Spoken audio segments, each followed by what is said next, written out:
Morning, everybody, and welcome to our prayers for this morning. We sit in this post-Easter season, but not quite Pentecost.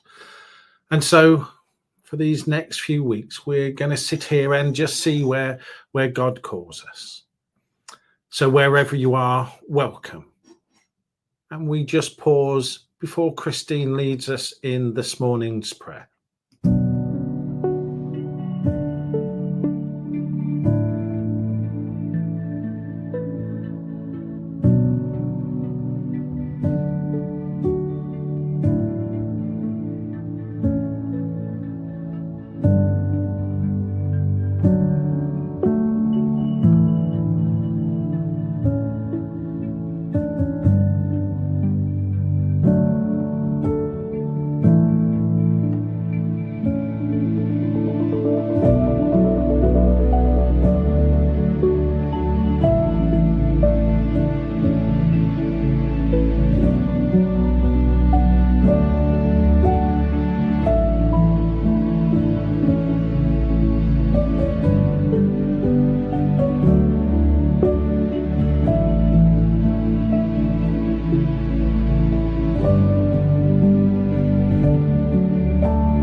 Morning, everyone. It's really good to be with you. Thank you for being part of this community. Thank you for being part of this rhythm of prayer, whatever time you're joining us.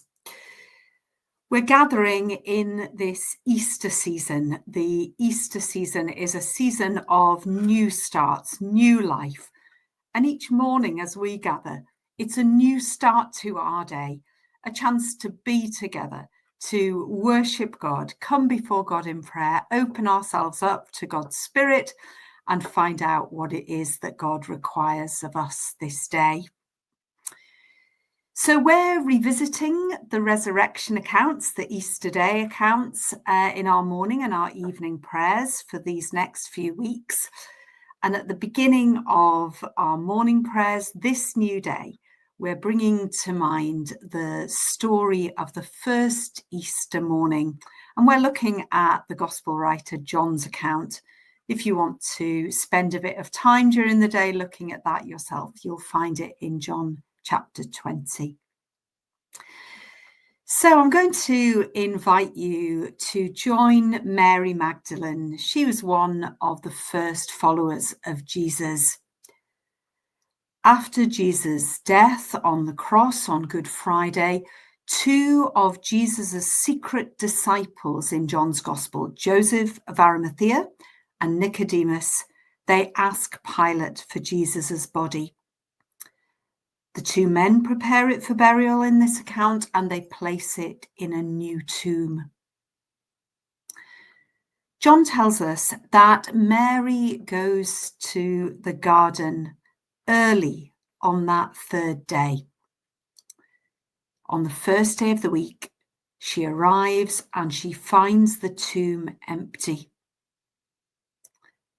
She sees a man who she assumes to be a gardener, and she asks him where Jesus' body is.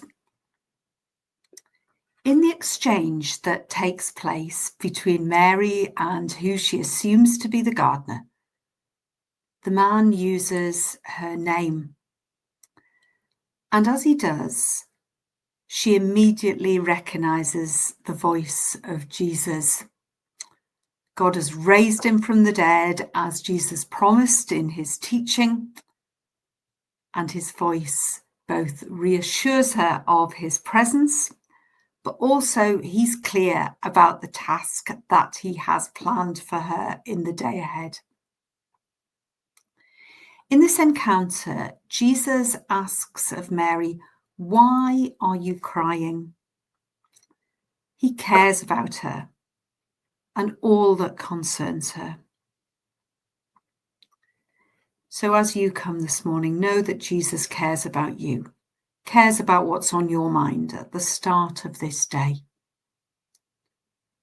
Let's engage in some imaginative prayer together. Often at Shoreline, we use the image of a beach to centre ourselves, steady ourselves. This is often the place where we meet Jesus. In this season, for the next few weeks, we're going to do something slightly different. I'm going to invite you to find yourself in those fresh, early hours of the first Easter morning in the garden. You might want to return to some of those images that we saw on the screen, or you might be able to look out of your window and see a garden. You might be able to bring to mind a garden that's familiar to you. Feel the dew on the ground, the smell of the grass and flowers.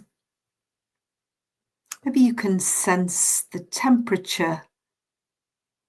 What is it? Is it cool? Is it warming up? What are you sensing?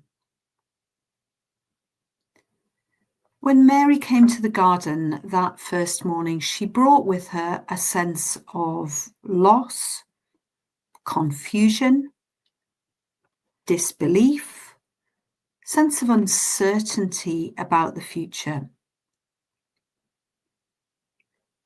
What are the hopes and cares and fears that you bring into this new day? As we spend a few moments of stillness, hear Jesus calling your name. Aware of his presence, recognize his voice. Bring your concerns to him. Allow him in his risen power to meet you, to comfort you, to guide you, and to offer you the promise of life in all its fullness that he has in store for all who follow him. So let's pray. Risen Jesus, I praise you as you meet me, as I offer myself and this new day to you. May I hear you calling my name as you called Mary's name that first Easter morning. May your presence bring me comfort and reassurance, even in times when I might be feeling anxious or fearful. Praise to you, risen Jesus, for the hope that your resurrection offers, the promise of possibilities, new beginnings, fresh starts.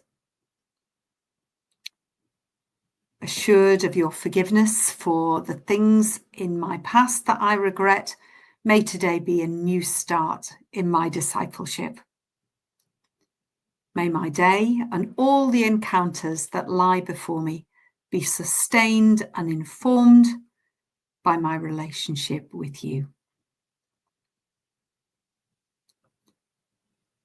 Risen Jesus, I also bring my prayers for others, those whose lives and circumstances and situations I only know in part, maybe through the news that I've already heard this morning or that which is carried over from yesterday. Pray for a broken world in turmoil and distress. Pray for those close to me, those I love and care about and pray for.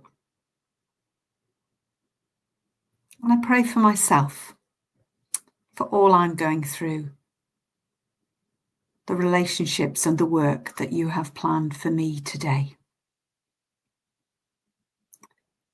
And as I pray, guide and show me what is